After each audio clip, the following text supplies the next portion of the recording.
The sun was just starting to drop behind the jagged ridges of the Al-Anbar province when the sat phone buzzed in my chest rig. I was standing in a forward watch position, dust in my mouth, sweat drying to salt on my neck, with my rifle resting heavy in my hands. The buzz came again, urgent, persistent, like it knew something I didn't. I ducked into the shade of a concrete bunker and tapped through the messages. One new email. Subject line, "We need to talk." I don't know why, but my breath caught before I even opened it. Maybe because I already knew. You don't stay married for 15 years without feeling when something snaps loose beneath the surface. The sender, Brielle. My wife. The body of the message was short. Just a few sentences, flat and polite like a work memo. Lyle. I've made a decision. I've moved out and won't be there when you come home. I've emptied our joint accounts, I need a clean break. Please don't contact me. I've met someone else. I'm sorry it had to be this way. I read it twice. 3 times. Then I just sat there. Motionless. The kind of still you learn in war, when the wrong move can cost lives. Only now, it was my life bleeding out through words on a screen. She didn't even wait for me to get home. Didn't ask. Didn't explain. She'd gutted our savings and left with another man while I was in a place where men die for forgetting their daughters' birthdays. I pressed my forehead against the cool concrete wall, shut my eyes. It wasn't the betrayal that crushed me first, it was the cowardice. The email. The way she chose to dismantle 15 years like they were a bad lease. I'd met Brielle in Asheville, North Carolina. She was the kind of woman who didn't just walk into a room, she shifted its center of gravity. I was stationed at Fort Liberty back then, and she worked freelance in digital media, smart, sarcastic, with a knack for finding the one honest joke in a room full of liars. We built a life. Not perfect, but steady. Or so I thought. I stuffed the sat phone back into my vest and stepped outside into the dying heat. My squad didn't notice anything. You learn to keep your face blank out here. The world doesn't stop because your wife left you. But something else happened in that moment. Under the pain, under the humiliation, another feeling started to rise, quiet, sharp-edged. Preparedness. Because the thing was. I had known. Maybe not the details. Not him. But I'd seen it coming for months. Maybe longer. And unlike her, I hadn't just been sitting around waiting. 3 months before deployment, I noticed Brielle had started locking her phone. Now, I'm not the jealous type. You can't be, not in this line of work. You spend half your life overseas, and the other half trying to find peace with what you missed while you were gone. Birthdays. Anniversaries. Late-night arguments. You learn to let things slide, until they pile up into something you can't ignore. It started with silence. Not the angry kind, just a quiet subtraction of effort. Conversations turned into one-word answers. Her eyes stayed fixed on the glow of her screen more than mine. She started going out in the evenings, saying it was for air or to clear her head. But she'd come back wearing a different perfume. Lipstick too careful for errands. One night, around midnight, I got up for water and found her whispering on the phone in the laundry room. She flinched when she saw me, smiled too fast. "Work call," she said, like that explained everything. I nodded. Said nothing. But something inside me clicked into place, combat mode, the same instinct I'd developed on missions where one wrong read got good men killed. I didn't say anything. Not that night. Not the next. But I began preparing. Step 1, Financial Recon. I had access to all our accounts, joint and personal, but it had been a while since I checked the activity. So I did. Quietly. Methodically. What I found didn't surprise me as much as it disappointed me. Small, recurring transfers to a Venmo account I didn't recognize. A few larger ATM withdrawals from locations across town. One from a wine bar I'd never been to, but she once mentioned in passing. I opened a private account under a variation of my middle name. Moved a third of our savings there, nothing that would raise a red flag, just enough to keep me from being stranded if the ground gave out beneath me. I made backups of everything. Bank records. Property deeds. Retirement plans. Even copies of her emails, just in case. Step 2, legal groundwork. I reached out to an old friend, Sergeant Dalton Winslow, retired JAG Corps attorney, now working civilian law in Raleigh. We served together in Fallujah. He owed me. I didn't tell him everything, just enough to get advice. Don't confront her yet, he said. Document. Prepare. The law favors whoever stays calm and shows receipts. So I did. Step 3, emotional detachment. That was the hardest part. We still slept in the same bed. Ate dinner in the same kitchen. But everything between us had turned performative. She talked about going to her sister's in Charlotte, but I knew that was a lie.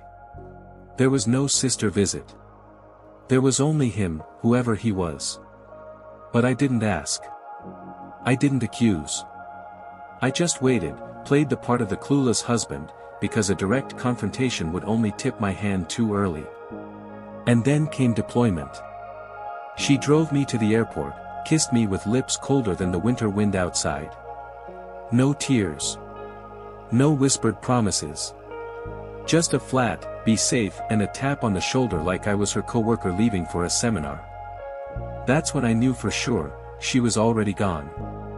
But I still had time. Time to make sure I wouldn't return to a burned life and empty pockets. And the worst part? She thought I'd be caught off guard. She didn't know who she married. I was stationed at Camp Sirah, a U.S. forward operating base in western Iraq. Dry heat. Endless sun. Sandstorms that could scrape the flesh from your face if you stood outside too long. The kind of place that makes you forget the calendar. It was day 46 of the deployment when the message came. We had just returned from a 3-day recon patrol. My boots were caked in red dust. My rifle needed a clean.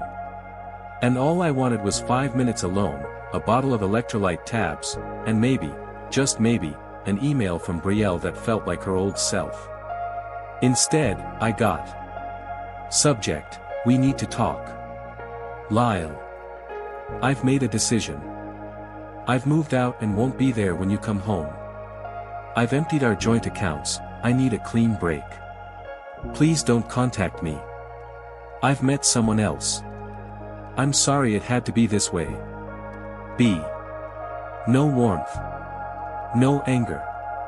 Just that sterile corporate tone she used when canceling gym memberships. I stared at the screen. Not blinking. Not moving. I let the words hit me, then hit again. Like training rounds in a shoot house, thud, thud, thud. I sat there for an hour. Didn't respond. Didn't forward it to anyone. I just let the silence do its work. Across the tent, Private Ellison was laughing at something on his phone. Someone was arguing about rations. The world kept turning. And I was already on my second plan. Damage control. I logged into the private account I had opened months earlier. Everything was still there. Savings intact. Retirement fund, preserved. Property deed for the house in Asheville. Already refinanced under my name alone 2 weeks before the deployment. Quietly. Legally. She thought she'd drained our accounts, but those were just the surface funds. She never saw the reserve account tied to my pre-deployment bonus, or the crypto wallet I'd seeded 2 years ago under a dummy LLC I'd set up while bored on base. Hell, even the car in her driveway was still technically in my name. I had let her take it. Let her believe in her clean break. She'd moved fast, sure. But I'd moved first. Back channel intel. I called in a favor. Marine buddy of mine, Kane Ellsworth, now worked in private security out of Colorado Springs. The kind of guy who didn't ask questions, he just found answers. I gave him a name, Marcus Hale. I'd overheard it once, Brielle whispering it when she thought I was asleep. Kane found him in 3 hours flat. Real estate broker. Divorced. Lived in a loft apartment downtown Raleigh. Gym rat. Instagram full of motivational quotes and shirtless selfies next to sports cars he didn't own. Classic. She left me for that. Didn't matter. I wasn't going to chase them. I wasn't going to beg. That's the thing about being a soldier, you learn when to retreat, and when to burn bridges behind you. The real loss. I wasn't mourning her anymore. I was mourning the version of her I had built in my head all those years. The woman who said she'd wait for me. Who laughed at my terrible jokes. Who cried when I deployed, once. The Brielle I loved wasn't real anymore. Maybe she never was. I didn't respond to the email. Didn't write back. Didn't scream. Didn't even delete it. I let it sit there like a corpse in the inbox. Because in war, you learn to leave bodies where they fall. You move forward. You live. You rebuild. And I had work to do. Landing in North Carolina felt like stepping into an old memory that didn't know you anymore. I exited the gate with a single duffel bag, government-issued boots, and no one waiting for me. No Brielle. No welcome home sign. Just the automatic doors sliding open like the last act of a play I'd already seen 100 times in my head. The air was thick with humidity and something else, freedom. Not the patriotic kind, but the kind that comes when you've lost everything you thought you needed and realized you're still standing. My truck was still parked in Long Term, just where I left it. It started on the first try. Of course it did. I'm a man who plans for rain even in the desert. The house. She hadn't changed the locks.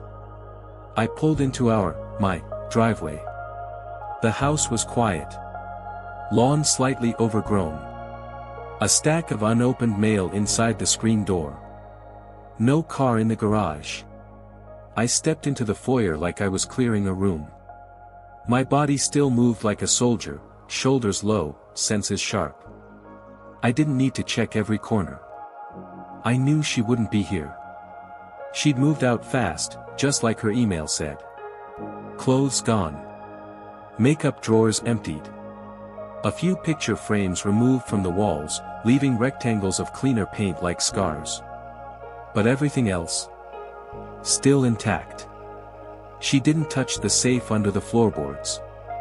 Didn't notice the second hard drive behind the HVAC panel. Didn't know about the voice-activated security backup I installed last winter, synced to my VoicePrint only. She left with speed. I returned with precision. The lawyer's office. The next morning, I met with Dalton Winslow. He wore the same off-the-rack suits he always had, but now he had a silver beard and a sharper edge in his voice. The divorce paperwork was ready. Filed and frozen, pending my return. She's claiming abandonment, he said, flipping through the file.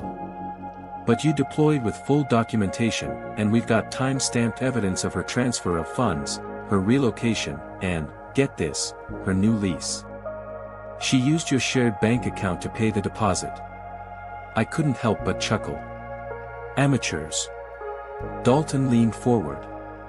We can press for dissipation of marital assets. You'll get the house. She forfeited that the moment she left it empty.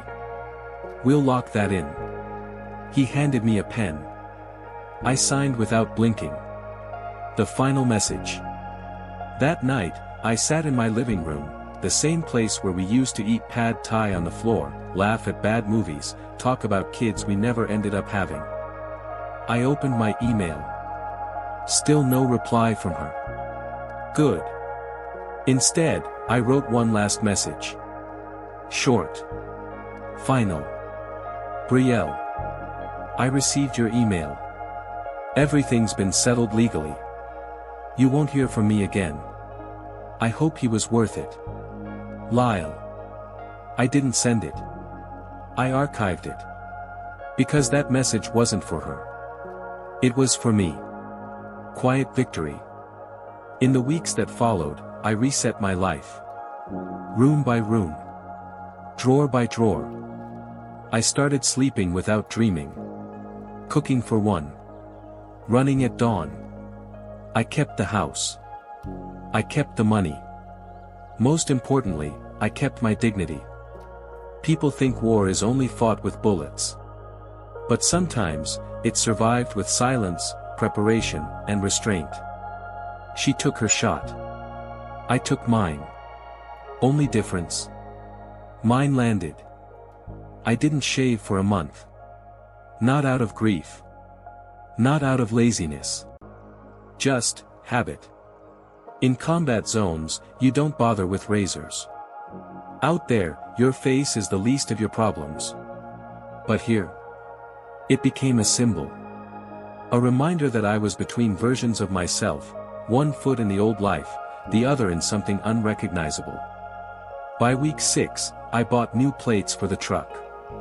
Got the carpets cleaned. Repainted the guest room, gray, like the sky on deployment mornings. I even tossed the couch she picked out. The one she said was too masculine. Replaced it with leather. Solid. Quiet. Mine. I didn't tell anyone she left. Not right away. Let them wonder. Let the rumors stew. Because the truth, the real story, it was better than fiction, and I owned every inch of it. Marcus Hale. I looked him up once. Just once. He was doing well, posting videos about taking charge of your energy, flexing next to a leased Audi, giving TED-style talks about real estate strategy while drinking protein shakes on Instagram Live. Let him have it. She wanted sparkle. She got neon. She wanted excitement. She got noise. She wanted more, and thought it meant someone else. Let her find out what that really costs. The letter I never sent. I wrote her another letter. On real paper this time. No email. No timestamp. Just ink and memory. I wrote. You didn't break me. You didn't even dent me. You set me free. This house stands. The bills are paid. The man you left behind, he doesn't live here anymore. Someone better took his place. Thank you, Brielle. You taught me how to finish a war without firing a shot. I folded it. Put it in a fire-safe box. Never mailed it. Some words aren't meant to travel. The next morning. One morning, I woke up at 4:50 a.m. Out of habit. But instead of lying in bed waiting for the sun, I got up. Made black coffee. Pulled on a hoodie and boots. And ran. 5 miles through the cold silence of Asheville. No phone. No tracker. Just me and the pavement. My breath. My rhythm. My new beginning. The past wasn't chasing me anymore. I was running towards something now. Sometimes I get asked what it's like, coming home to nothing. I tell them this. I didn't come home to nothing. I came home to clarity. The house is quieter now. The fridge has beer I actually like. The walls don't pretend to hold love that isn't there. Somewhere out there, she's building a life I'll never see. And me? I'm building something real. 1 mile. 1 room. 1 peaceful, unshakable step at a time. Because when you survive betrayal, you don't rebuild the old you. You become someone they can never touch again.